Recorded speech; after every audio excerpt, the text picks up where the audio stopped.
की वजह से सनतें बंद हो रही हैं, लाखों मजदूर बेरोजगार हो रहे हैं। सख्त सर्दी से सैलाब मुतासरीन, जाहिर है ये जो सख्त सर्दी का मौसम है उनके लिए जानलेवा साबित हो रहा है। बलूचिस्तान में सैलाब मुतासरा 3 साला बच्ची सर्दी से ठिठर कर जाँ बहक हो गई और इसी सूरत हाल में हुकूमत की तमाम उम्मीदें जिनेवा कॉन्फ्रेंस और IMF प्रोग्राम पर लगी हैं। पाकिस्तान और अक़वाम मुत्तहिदा की मुश्तरका मेज़बानी में स्विट्ज़रलैंड के शहर जिनेवा में कॉन्फ्रेंस जारी है, जिसमें प्राइम मिनिस्टर समेत आला सतह का वफ्द शरीक है। नवाज शरीफ और मरीम नवाज भी वहाँ मौजूद हैं। कॉन्फ्रेंस में प्राइम मिनिस्टर शहबाज शरीफ ने सैलाब मुतासरीन की बहाली और तामीर नौ के लिए 16 अरब 30 करोड़ डॉलर का प्लान पेश किया है और आलमी बरादरी से उन्होंने मदद की अपील की है। नाज़रीन, दावा ये किया जा रहा है कि आलमी इदारों और कई मुल्कों ने सैलाब मुतासरीन के लिए अरबों डॉलर्स की इमदाद का ऐलान कर दिया है और मज़ीद ऐलानात का सिलसिला भी जारी है। इस मौके पर वज़ीर ख़ज़ाना इसहाक़ डार की आज IMF के वफ़द से अहम मुलाकात भी मुतवक्के है और प्रोग्राम की बहाली पर मुज़ाकरात होंगे इस मुलाकात में। इसी से मुतल्लिक हमारा सवाल होगा एक्सपर्ट से कि जिनेवा कॉन्फ्रेंस और IMF प्रोग्राम की बहाली की कोशिशें जारी हैं, क्या इस बार उम्मीदें पूरी होंगी? पैनल का तारुफ करवा देती हूँ। आज प्रोग्राम में मौजूद हैं अयाज खान साहब, आमिर इलियास राना साहब, ब्रिगेडियर रिटायर हारिस नवाज साहब, फैसल हुसैन साहब और मोहम्मद इलियास साहब। मैं आप सबको खुश आमदीद कहूँगी। ब्रिगेडियर साहब, जिनेवा कॉन्फ्रेंस में सैलाब मुतासरीन की इमदाद के ऐलानात जारी हैं। इससे पहले भी सैलाब मुतासरीन की इमदाद के लिए अक़वाम मुत्तहिदा 2 बार अपील कर चुका है। आप जानते हैं G7 कॉन्फ्रेंस हो चुकी है। नवंबर में शर्म उल शेख में भी कॉन्फ्रेंस हुई, लॉस एंड डैमेज फंड भी कायम हुआ, आलमी बरादरी की जानिब से इमदाद के ऐलानात भी किए गए, लेकिन अभी तक वो वादे और ऐलानात पूरे नहीं हुए। आपको लगता है इस बार इस कॉन्फ्रेंस में, जिनेवा कॉन्फ्रेंस में जो वादे किए गए हैं वो पूरे होंगे या सिर्फ पहले की तरह जुबानी जमा खर्च समझा जाए?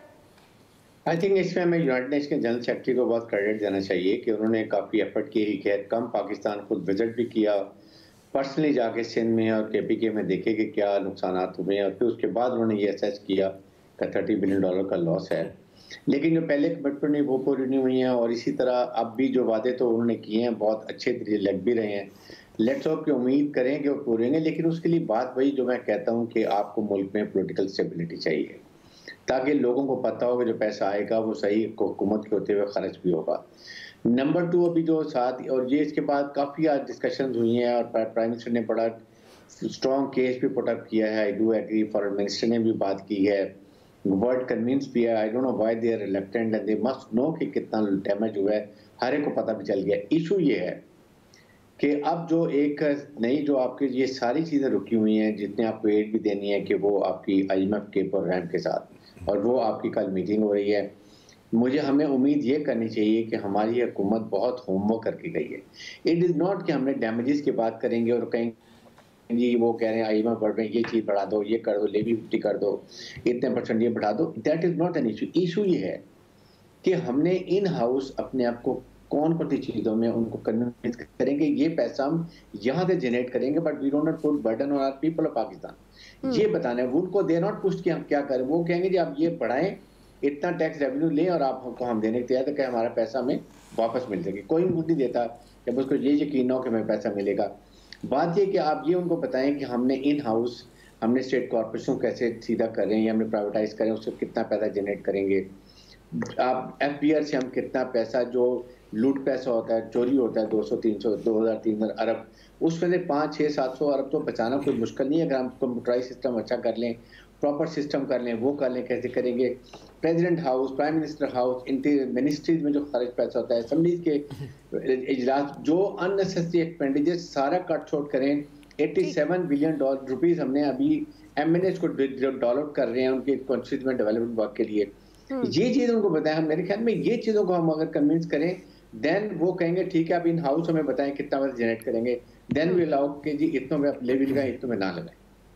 अच्छा ब्रिगेडियर साहब, एक ज़िमनी सवाल मैं आपसे करना चाह रही थी। कुछ आर्टिकल्स नज़रों से गुजरे, ये रिपोर्ट हो रहा है कि फैज़ हमीद साहब ने इंडियन प्राइम मिनिस्टर के एक दौरे का बंदोबस्त किया पाकिस्तान के लिए। कुछ है आपके पास इस बारे में इंफॉर्मेशन? क्या ये वाकई उन्होंने किया था कोई बंदोबस्त? नहीं, देखें ये ऐसे बातें लिखी जाती हैं, बट ये एक बिल्कुल ये हकीकत से बरअक्स है। बात ये कि हमारी मिलिट्री की पॉलिसी बड़ी क्लियर है। नंबर 1 पॉलिसी ये कि नेशनल सिक्योरिटी पॉलिसी में जो बनाई गई थी कि जियो इकोनॉमी और उसको लेके हर चीज़ नेशनल सिक्योरिटी की उसके साथ लिंक करती है। चीफ ऑफ आर्मी स्टाफ का जब 3 दिसंबर को लाइन ऑफ कंट्रोल पे गए थे, उन्होंने बड़ी क्लियर स्टेटमेंट की थी और उन्होंने बड़ा कंडेम किया था। इंडियन लीडरशिप ने गिलगित बल्तिस्तान, आज़ाद कश्मीर, जम्मू कश्मीर के बारे में बात की थी, उसको उन्होंने कहा, उन्होंने एक तो रिफ्यूट किया, साथ ही कहा कि पाकिस्तान मिलिट्री फुली ट्रेंड है, फुली वो ऑपरेशनल रेडीनेस में है, वो एक एक इंच का दिफा कर सकती है, नॉट ओनली इंच का बल्कि we can take war to enemy territory, यहां तक उन्होंने ये बात की थी। इस पे आर्मी का बड़ा क्लियर स्टांस है और कोई मिस एडवेंचर नहीं करें, अगर करेंगे तो फिर आपने 5 जो आपने देखा था 2019 में 27 फरवरी को, वो आपके सामने मिसाल है ये पॉलिसी। और फिर सेकंड ये है, ये भी क्लियर होना चाहिए कि जब भी कोई ट्रैक टू पॉलिसी होती है, ये दुनिया में होती है, अगर आपने देखा हो तो यूएसए की चाइना की हुई है, रशिया चाइना अमेरिका की हुई है, उसके बाद ये इसके बाद यूरोपियन यूनिट्स की आपस में होती रही है, पाकिस्तान इंडिया की होती रही है, लेकिन it has tested approval of government of Pakistan. और उसमें वही बातें, क्यों कई चीजें आप ऑफिशियल लेवल पहले डिस्कस नहीं करते हैं, यू प्रिपेयर द ग्राउंड्स, जब ग्राउंड बन जाती है देन गवर्नमेंट लेवल अप्रूव करती है, इस पे तो कोई डाउट नहीं होना चाहिए। और यही हमारी खास तौर पे जब भी इनपुट लेनी होती है उन्होंने, गवर्नमेंट ने, चाहे कश्मीर के ऊपर या अफगानिस्तान के ऊपर, तो वो जरूर मिलिट्री इनपुट लेते हैं। बल्कि कोई भी पॉलिसी बनाने के लिए, चाहे वो नेशनल सिक्योरिटी पॉलिसी है, फॉरेन पॉलिसी है, किसी चीज के लिए भी, वो तमाम स्टेट की जितनी मिनिस्ट्रीज होती हैं, लाइक फॉरेन अफेयर्स है, कॉमर्स है, इकोनॉमी के मिनिस्टर है, मिनिस्ट्री है, डिफेंस मिनिस्ट्री है, सबसे वो इनपुट लेते हैं, उसके बाद गवर्नमेंट पॉलिसी बनाती है और वो फिर इम्प्लीमेंट होती है। तो ये एक इम्प्रेशन गलत है कि ये military gets only their input देती है हुकूमत को एंड पॉलिसी फॉर्मेशन। सही आप कह रहे हैं, इम्प्रेशन गलत है। अब बहरहाल आगे तो और डिटेल बहुत है, लेकिन अभी वक्त नहीं है। बैक टू क्वेश्चन यासिर, मैं आपकी तरफ आऊँगी। अब आपके ख्याल में IMF के साथ भी ज़ाहिर है बातचीत करनी है वज़ीर ख़ज़ाना इसहाक डार ने। एक तो ये बात है कि मुल्क इस वक्त सियासी इस्तेकाम नहीं है, तो मुआशी इस्तेकाम ज़ाहिर है उससे जुड़ा है, तो क्या मुतहम्मिल हो सकता है? यानी अब इस जिनेवा कॉन्फ्रेंस से आपको लगता है जो उम्मीदें बांधी जा रही हैं वो पूरी होंगी? ये भी ज़बानी जमा खर्च है, वादे जिस तरह पहले हमने देखे वफा नहीं हुए। नहीं, एक तो शायद ये तासुर देने की कोशिश भी की जा रही है कि ये इससे शायद डिफ़ॉल्ट से बच जाएंगे हम, ये इतने पैसे आ जाएंगे।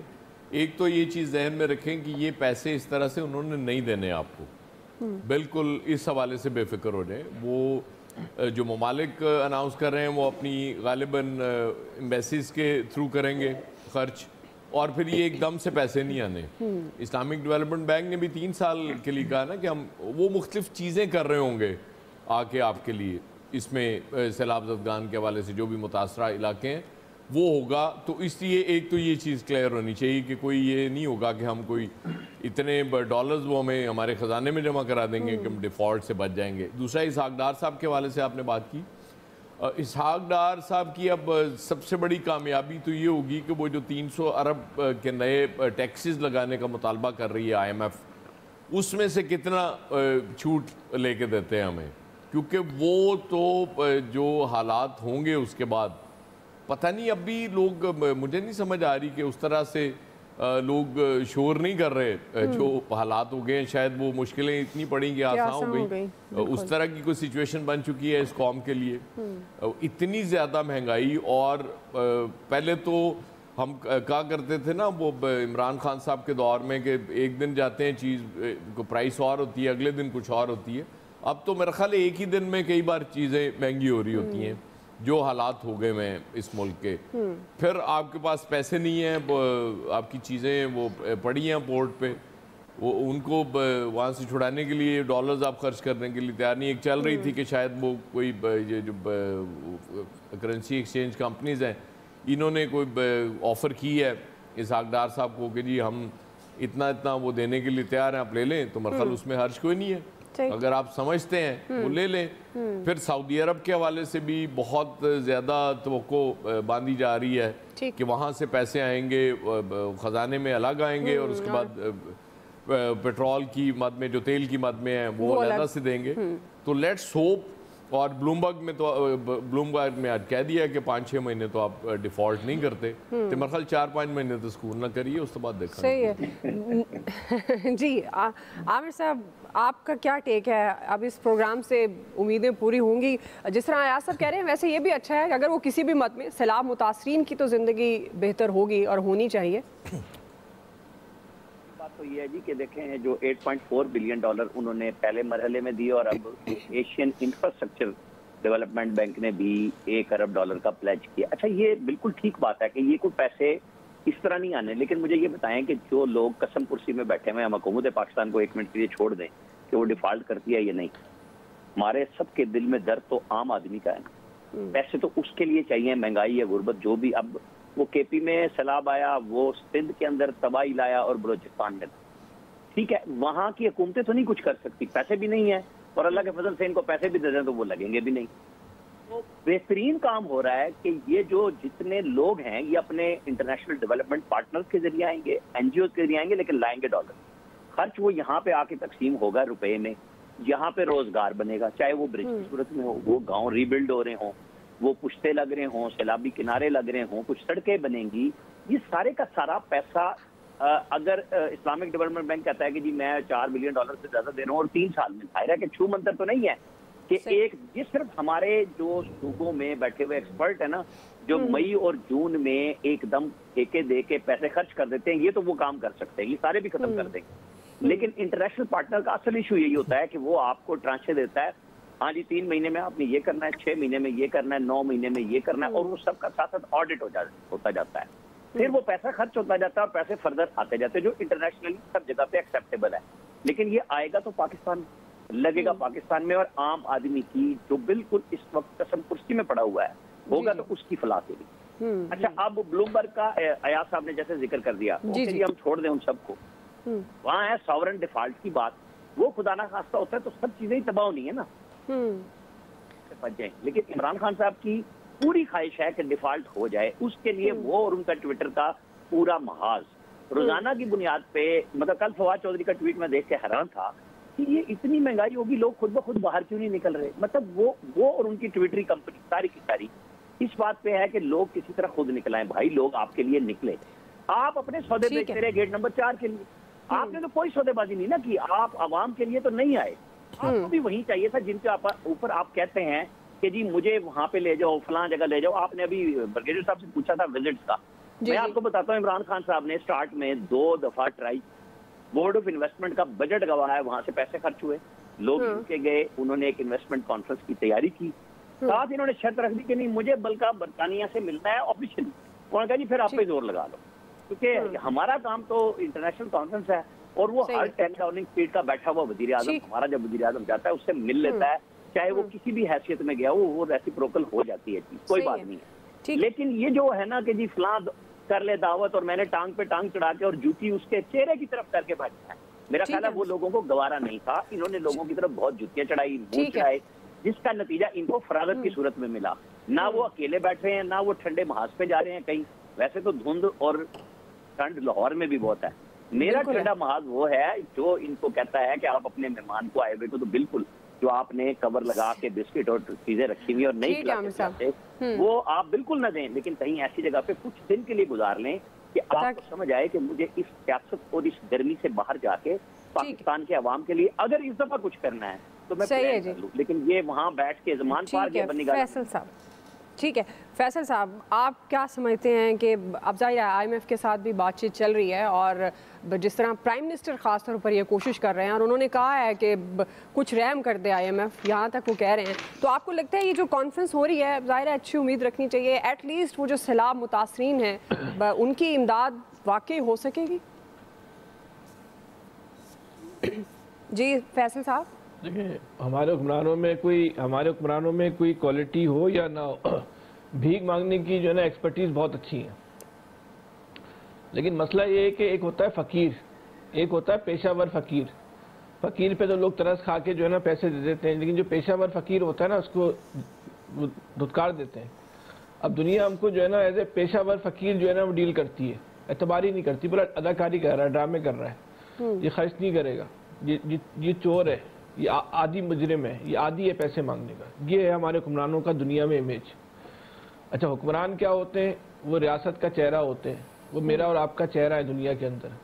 तो यही वजह है कि एक पाकिस्तानी का दुनिया भर में चेहरा ख़राब हुआ ना, वो इन हुक्मरानों की वजह से जो है ना वो ख़राब हुआ है। एक तरफ तो कहते हैं कि बहुत बुरा हाल है, इस वक्त कराची का पोर्ट देख लें, कंटेनर के कंटेनर खड़े हुए, आपके पास इतने पैसे नहीं है कि उससे जो है ना वो सामान निकाल लें। अभी मुर्गी 600 रुपये किलो मिल रही है, आने वाले दिनों में जो है वो ये मुर्गी 1000 रुपये मिलेगी। उसकी फीड का जो मामलात हैं वो वही फंसे हुए हैं। आटा जिस तेजी से ऊपर जा रहा है उसकी तो कोई समझ से बाला तर है। जिस रफ्तार के साथ जो आटा और सोने की कीमत जो लगता है ये बराबर हो जाएगी, या पेट्रोल और आटा तो कम से कम जो है वो बराबर ही हो जाएगा। सही। एक तरफ तो ये सूरत हाल है, दूसरी तरफ अखबार में खबर छपती है कि हुक्मरानों ने अपने लिए 165 लग्जरी गाड़ियां मंगवा ली। उसकी जो है वो एलसी खुल गई, अरबों रुपए की। उनका आपकी खिदमत करनी होती है उन्होंने, आपकी खिदमत नहीं करनी उन्होंने गाड़ियों पे चढ़ के। और गाड़ियां भी जो मंगवाई गई वो भी दुनिया की लग्जरीज गाड़ियां, मतलब मर्सिडीज, BMW, पता नहीं कौन कौन सी, जो खबर अखबार में मीडिया पे इस वक्त चल रही है। जी जी। तो कोई शर्म हो या तो कोई रही नहीं, बची नहीं। मेरा भूख से क्या हाल है किसी को परवाह नहीं है। भीख ये लेकर आएंगे तो ये भीख ना मुझ पे खर्च होनी है ना आप पे खर्च होनी है, ये भी इन्होंने खा जानी है। ये अगर इनके अंदर इतनी सलाहियत है करप्शन करने की, इनके अंदर इतनी एबिलिटी और तजुर्बा हो चुका है कि जो इंटरनेशनल डोनर एजेंसीज आती है ना, उनके साथ मैनेजमेंट करके कैसे पैसे खाने, वो सलाहियत भी इन्होंने अपने अंदर जो है ना परवान चढ़ा ली है।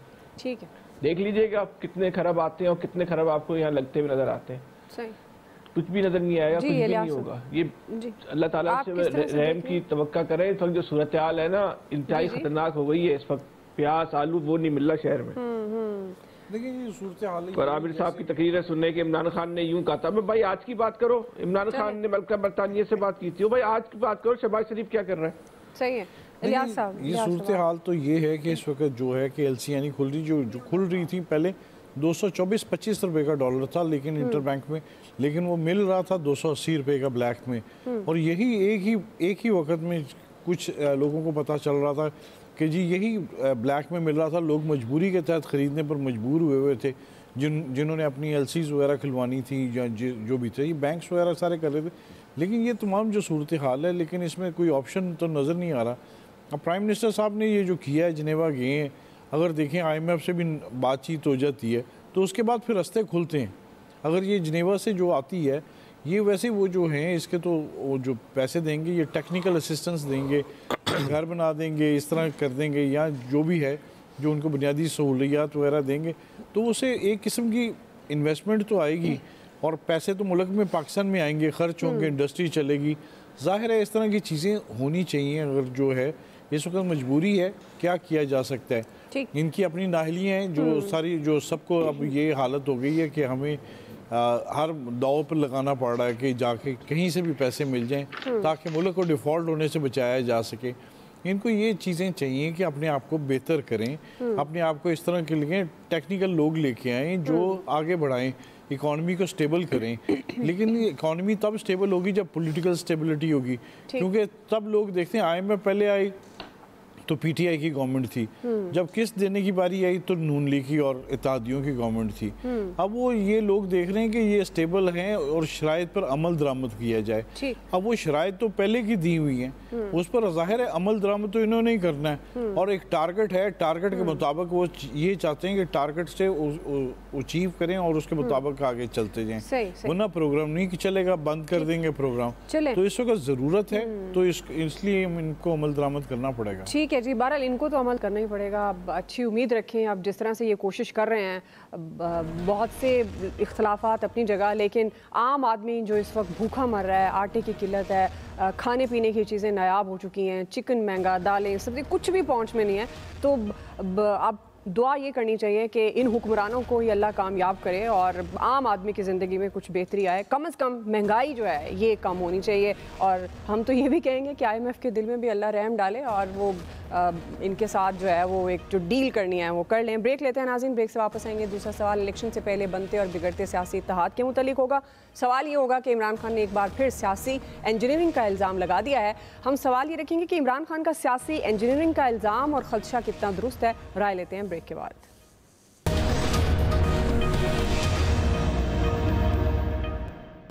नाज़रीन, जनरल इलेक्शन से पहले मुल्क में एक बार फिर तब्दीली की हवा चल पड़ी है।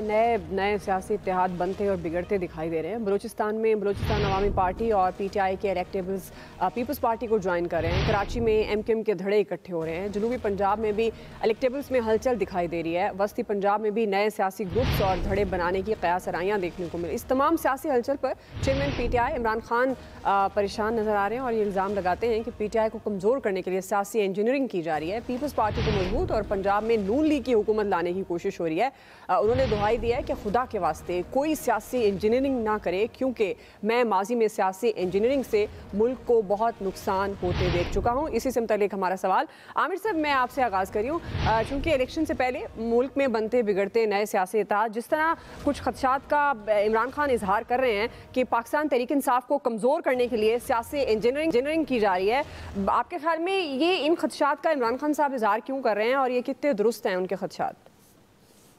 वो जो खान साहब ने कहा ना कि मैं देख रहा हूँ इस सियासी इंजीनियरिंग का, हमने भी देखा है 2018 में जो सियासी इंजीनियरिंग की गई उसका शिकार आज पाकिस्तान है। मतून पीपल्स पार्टी PDM जरूर होगी और होती रहेगी और होना भी चाहिए कि जब अदम एतमाद करके इलेक्शन में नहीं गए तो भुगत रहे हैं और भुगताएंगे भी सही। लेकिन जनाब ये पॉलिटिकल इंजीनियरिंग खालिस्तान आपके लिए बड़ी ही अच्छे अंदाज में की गई थी। खान साहब, आपको पता है कि पॉलिटिकल इंजीनियरिंग कैसे होती है, क्या होती है? आप किससे फोन पे लाहौर में बात करते थे और फिर जहांगीर तरीन खान साहब गाड़ियों में बिठा के लोगों को ले आते थे। पॉलिटिकल इंजीनियरिंग ही थी जिसमें हमजा शहबाज और शहबाज शरीफ पंजाब में बड़ी पार्टी बनने के बावजूद, आजाद उम्मीदवारों के फोन के बावजूद उनको अपनी पार्टी में ना लेने पे मजबूर हुए थे। और पॉलिटिकल इंजीनियरिंग ने ही आज जनरल बाजवा साहब के साथ जो कुछ किया है कि एक एक्सटेंशन खुद ली और दूसरी लेने के चक्कर में पूरे पाकिस्तान की तबाही भी की, और जिसके लिए सारा कुछ 2018 में किया आज वो उनको मतून भी कर रहा है और जिम्मेदार भी ठहरा रहा है और भी बुरी तरह रहे हैं। लिहाजा मान लेना चाहिए कि इस पॉलिटिकल इंजीनियरिंग ने वाकई पाकिस्तान को कभी कुछ नहीं दिया। ये जो इमरान खान साहब अब भी बेसिकली गेट नंबर 4 की तरफ इशारा कर रहे हैं और अपने दोस्तों से और साथियों से भी कहा है कि जो जिस जगह मैं आपको जिम्मेदारी से ये बात बता रहा हूँ, उन्हें अपने लोगों को बुला के कहा अगर राब्ते हो कर लो, बहाल कर लो, क्योंकि गेम उनकी समझ से बाहर हो गई है। उन्हें समझ नहीं आ रही, बार बार करने के बावजूद वो जो मैं कह रहा था ना ठंडे हो जाएं, थोड़े से सोच लें, उन्होंने सारे हरबे इख्तियार कर लिए हैं। तो अब पाकिस्तान के हरबे, मेरा ख्याल है, क्योंकि ये जो कह रहे थे ना अभी आपने सुनाया था कि ये दोनों एक दूसरे के बारे में क्या कहते थे, ये परवेज इलाही साहब के बारे में और शेख साहब के बारे में क्या कहते थे, ये सारे इत्तेहादी जो इन्होंने 4.5 साल भुगताए 2018 के इलेक्शन से पहले कहते थे मैं हो जाएगा, मैं कोलिशन गवर्नमेंट आऊंगा, और इन्होंने सब कुछ किया इक्तदार के लिए। तो जब ये सारा कुछ भुगता चुके हैं और अब ये भी बारियां लेने के चक्कर में आ गए हैं कि मेरी बारी, इनकी बारी खत्म तो मुझे दोबारा बारी दे दो, फलां कर दो, तो बैठ के बेहतर है जरदारी और नवाज शरीफ के साथ बैठ जाएं और जो अदलिया और फौज है उनको साथ बुलाएं, सारे अपने अपने सच बोलें, अपने अपने हिस्से का सच नहीं, जो कुछ जिसने किया बोले और अगली शुरुआत करें, तो शायद पाकिस्तान को शफाफ इलेक्शन भी मिल जाए और पाकिस्तान को मुस्तकबिल कुछ बेहतर मिले। अदरवाइज कोई कहानी नहीं है हमारी कहानी में। जी आया सर। अच्छा, मुझे ऐसे लगता है कि इस मुल्क में जितना बड़ा घर किसका हुआ है सिर्फ 2018 की सियासी इंजीनियरिंग से हुआ है। मुझे ऐसे ही लगता है जब बात हो रही होती है कि उससे पहले और उसके बाद सब कमाल हुआ इस मुल्क में और उससे शानदार हो नहीं सकता था। किस दौर में सियासी इंजीनियरिंग नहीं हुई? मतलब 2013 की इलेक्शन में Imran was the most popular leader at that time, लेकिन नवाज शरीफ साहब आए 2/3 मेजॉरिटी से आए। बात ये होती है कि जब इंजीनियरिंग से ही आना है तो फिर अब इमरान खान साहब शिकवा कर रहे हैं कि जी क्यों हो रही है सियासी इंजीनियरिंग। जाहिर है अब उनको नजर आ रहा है कि उनके खिलाफ हो रही है और जिनके खिलाफ नहीं हो रही वो मुतमईन है, उन्हें कोई टेंशन नहीं है। आज जब साद रफीक साहब ने बड़ी अच्छी बात की, जो उनका इजलास चल रहा था PMLN का पंजाब असम्बली के हवाले से, उन्होंने कहा कि अब मिल के बैठ के इस्टेब्लिशमेंट के बगैर, मैं देखिए मेरा बहुत मुद्दत से ये, हम जितने मर्जी जमहूरियत पसंद हो जाएं, हमें पता है कि जब तक ब्रिगेडियर साहब हमारे साथ नहीं बैठेंगे मामला तय नहीं हो सकते, हमारा शो नहीं चलेगा। नहीं, हम मामला तय नहीं कर सकते ना, हम किसी नतीजे पे नहीं पहुंच सकते। तो वो ये कह रहे हैं कि इस्टेब्लिशमेंट को साथ बैठ के एक दफा सबसे मुज़ाकरात करके, वरना इलेक्शन नहीं होंगे।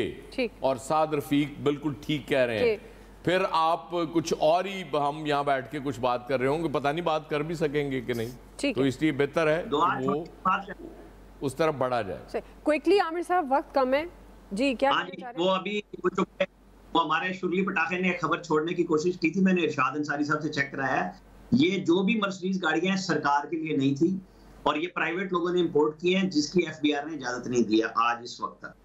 प्राइवेट आदमी तो कोई भी गाड़ी इंपोर्ट कर, बिल्कुल जी। ये गवर्नमेंट के एक हामी अखबार ने छापी थी, मेरे ख्याल फैसल इसलिए बेरार हो। मैं तो खबर की बात कर रहा हूँ, वो हमारे शुरली पटाखे ने छोड़ी अभी हमारे प्रोग्राम में। ब्रिगेडियर साहब देखें दुआ, बात यह है कि ये आज ख्वाजा साद रफी की जो इजाज़त ने बात की है, उन्होंने बल्कि बड़ा क्लियर कहा कि चाहे हम पीटीए के साथ बैठना चाहें या ना बैठना चाहे, या पीटीए हमारे से बैठना चाहे ना बैठना चाहिए, लेकिन सियासी जमातों को बैठना चाहिए सबको और मिलकर कोई सियासी लाएअमल बनाना चाहिए। और ये बड़ी पॉजिटिव जो हम हमेशा से कहते आ रहे हैं। बात ये है कि आप इसको कैसे जिम्मेदारी खुद दिखानी है या एस्टैब्लिशमेंट को बिठाना पड़ेगा, ये इन्होंने खुद फैसला करना है। क्योंकि बेहतर ये कि आप खुद फैसला करें, आप अपनी जिम्मेदारी दिखाएं और उसके बाद चलें आगे, जो हम नहीं चलते हैं। सेकंड बात ये कि इसके साथ ये देखें कि अब जो इलेक्शन की बात हो रही है, जो पार्टियां ए पॉलिटिकल होने के बाद मिलिट्री ने बलूचिस्तान को इंडिपेंडेंट छोड़ा है। अब बाप पार्टी जैसे भी बनी थी, अब वो इंडिपेंडेंट है, वहां पीटीआई को भी चाहिए अपना काम करें। लाइक सदरन पंजाब में अगर है तो वहां भी अपना काम करें। Now A political mean establishment is not asking anyone कि इधर जाएं ये खुद फैसला करें। इसी तरह एमक्यूएम की भी बात है कि वो भी यही कर रहे हैं। मेरे ख्याल में ये अब सब इंडिपेंडेंट है, दे सोच समझ के अपने फैसले करें, मुल्क की वसीदा फायदे के। ब्रिगेडियर साहब इनकार ही समझो, फैसल साहब कल असल में समझो। देखिए ये अब मजे की बात आप ये देखें कि एयाज साहब की बात तो ठीक है हर दौर में हुई, लेकिन इस वक्त जो इमरान खान जो पॉलिटिकल इंजीनियरिंग की बात कर रहे हैं वो किस मुंह से बात कर रहे हैं? इमरान खान का तो पूरा स्ट्रक्चर से बाकी करते रहे यार, पॉलिटिकल इंजीनियरिंग का एक अनोखा शाकार है। लेकिन इमरान खान का जो स्ट्रक्चर जो पॉलिटिकल इंजीनियरिंग से तैयार किया गया ना, उसमें नाकिस मटेरियल, जायदुल मियाद मटेरियल और इस्तेमाल शुदा मटेरियल लगा दिया गया जो चल नहीं सका, कुछ ही अरसे में कोई दम नहीं था उसको। मलबा भी वो जो है ना वो इंजीनियर्स के ऊपर ही आके गिरा। वो जो पुल तैयार किया गया था वो इतना नाकिस था कि उसका मलबा भी जो है ना इंजीनियर्स के ऊपर ही आके जो है ना वो गिरा है। वो गिरना ही था, क्योंकि जो इतनी कमजोर चीज होती है उसको तो उसका हशर ही ये होना था। अब जो पॉलिटिकल इंजीनियरिंग हो रही है ना, अब ये नहीं पता ये पॉलिटिकल इंजीनियरिंग हो रही है या ये मेंटेनेंस का काम हो रहा है। वो जो इंजीनियरिंग से जो नुकसान हुआ था हो सकता है कि उसकी मेंटेनेंस के लिए कोई इंजीनियरिंग की जा रही हो। तो ये तो बहरहाल अभी आने वाले वक्त में कुछ का कुछ अंदाजा हो सकेगा। लेकिन एक बात खाली मैं आपकी इजाजत से एक ज़ैनी गुलाम साहब को एक जवाब दे दूं। अच्छा क्विकली, इस मुल्क में दवाओं की एलसियां नहीं खुल रही। ज़ैनी गुलाम के लिए जवाब जरूरी है ना। इस मुल्क में दवाओं की एलसियां नहीं खुल रही, इस मुल्क में जो है प्याज की एलसियां नहीं खुल रही, इस मुल्क में मुर्गी की जो फीड आती है उसकी एलसियां नहीं खुल रही। लेकिन तबका शराफिया की गाड़ियां जो है उसके वकील बैठ के यहाँ वकालत कर रहे हैं और कोई शर्म नहीं आ रही उनसे बात करते हुए, कोई हया नहीं आ रही कि आप जो है गरीब आदमी को रोटी नहीं मिल रही, आप उसकी बात करने को तैयार नहीं कि तबका शराफिया कुछ महंगी गाड़ियों की एलसियां नहीं खुल रही, आप उनके बैठ के आप कदम लड़ रहे हो। आपको बात करते हुए शर्म आनी चाहिए। मैं इनसे रिक्वेस्ट करूंगा माफी मांगिए इस बात के ऊपर। माफी मांगिए बहुत नहीं, नेक्स्ट पार्ट में इनसे माफी मंगवाए, इनसे माफी मंगवाए आप, जरूरी है। इनको माफी मांगनी चाहिए। कमेंट ले लूं फिर मैं आपको मौका दूंगा। ये गाड़ियों की बात कर रहे हैं, पहले इसका इजलास हो रहा हो ठीक कि इन गाड़ियों को इंपोर्ट करना चाहिए कि नहीं चाहिए, इनको देखना चाहिए। अब तो अपना फ्यूचर 8 महीने हो गए, इनसे कोई प्लानिंग हुई नहीं है जी। ये पहले तो बातें कर रहे थे, अब देखें प्लानिंग नहीं हुई कि अब देखें आज ज़र मुबादला के ज़खायर किस हद तक पहुंच गए कि एलसियां खुलना बंद हो गई हैं। अब दवाइयात नहीं मंगवाई जाएंगी, इंडस्ट्री वैसे बंद हो रही, तो आपकी इकोनॉमी क्या काम करेगी? इमरान खान साहब सियासी इंजीनियरिंग के टैक्स रेवेन्यू इकट्ठा होगा ना, बिजली के बिल इकट्ठे होंगे, तो क्या सियासी इंजीनियरिंग सवाल। तो ये सियासी इंजीनियरिंग जो हो रही है ये तो अब सब मानने लग गए हैं। तो ज़्यादा ये होना चाहिए कि अगला जो इलेक्शन हो तो इसमें खुद सब शर्म करें और इस तरह के ना करें, अवाम के साथ ना खेलें। अवाम के जो जज्बात हैं, अवाम के जो वोट हैं, उनके उमंगों के मुताबिक ही इंतखाबात वगैरह करवाएं, साफ व शफाफ, ताकि बेहतर उनके नुमाइंदे आगे आ सकें। देखें एक दफ़ा साफ व शफाफ इलेक्शन करा के देख लें ना, ताकि पॉलिटिकल इंजीनियरिंग ना हो और देखें कि अवाम के किस तरह के नुमाइंदे सामने आते हैं। यार कैसी किताबी बातें करते हैं। ठीक है जी, चले ब्रेक से वापस आएंगे। तीसरा सवाल, ज़रा मुल्क में गंदम और आटे का संगीन बहरान हो गया, आवाम की जाने दाव पर लग गई, मामला है क्या? ये सवाल होगा, राय देंगे ब्रेक के बाद।